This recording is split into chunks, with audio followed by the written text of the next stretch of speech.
கனேமுல்ல சஞ்சீவ கொழும்பு புதுக்கடை நீதவான் நீதிமன்றத்துக்குள் கடந்த பிப்ரவரி 19ஆம் தேதி சுட்டுக் கொல்லப்பட்டார். சட்டத்தரணியாக வேடமிட்டு துப்பாக்கி பிரயோகத்தை மேற்கொண்ட பின்னர் தப்பிச் சென்றிருந்த துப்பாக்கிதாரி பின்னர் அதே நாள் பிற்பகலில் புத்தளம் பாலாவி பகுதியில் கைது செய்யப்பட்டார். இதனைத் தொடர்ந்து மேற்கொள்ளப்பட்ட விசாரணைகளுக்கு அமைய குறித்த துப்பாக்கிதாரி சமிந்து தில்ஷான் என அடையாளம் காணப்பட்டிருந்தார். இந்த நிலையில் தடுப்பு காவல் உத்தரவின் பேரில் இன்று வரை குற்றப்புலனாய்வு திணைக்களத்தினால் தடுத்து வைக்கப்பட்டிருந்த சந்தேக நபர் கொழும்பு பிரதம நீதவான் தனுஜா லக்மாலி முன்னிலையில் ஆஜர்படுத்தப்பட்டதை அடுத்து ஜூன் 4ஆம் தேதி வரை விளக்கமறியலில் வைக்குமாறும் அன்றைய தினம் அடையாள அணிவகுப்புக்கு உட்படுத்துமாறும் நீதவான் உத்தரவிட்டார். கனேமுல்ல சஞ்சீவ கொலை சம்பவம் தொடர்பில் கைது செய்யப்பட்டு தடுத்து வைக்கப்பட்டுள்ள மகேஷ் சம்பத் எனும் மற்றொரு சந்தேக நபரை எதிர்வரும் 23ஆம் தேதி வரை விளக்கமறியலில் வைக்குமாறு பிரதம நீதவான் உத்தரவிட்டார்.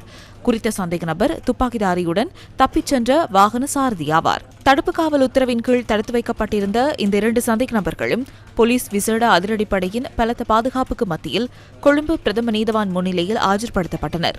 இதன்போது சந்தேக நபர்களை விளக்கமறியலில் வைக்க உத்தரவு பிறப்பிக்குமாறு கொழும்பு குற்றத்தடுப்பு பிரிவு அதிகாரிகள் நீதிமன்றத்திடம் கோரிக்கை விடுத்தனர். இதேவேளை விளக்கமறியலில் வைக்கப்பட்டுள்ள சந்தேக நபர்களின் பாதுகாப்பை உறுதி செய்வதற்கு தேவையான உத்தரவுகளை பிறப்பிக்குமாறு சந்தேக நபர்கள் சார்பில் ஆஜரான சட்டத்தரணிகள் கோரினர். சந்தேக நபர்களுக்கு தேவையான பாதுகாப்பை வழங்க கோரிக்கை விடுக்கப்பட்டால் மற்றும் அவர்களுக்கு மருத்துவ சிகிச்சை அளிப்பதற்கு தேவையான நடவடிக்கைகளை எடுக்குமாறு சிறைச்சாலை அதிகாரிக்கு பிரதம நீதவான் உத்தரவிட்டார்.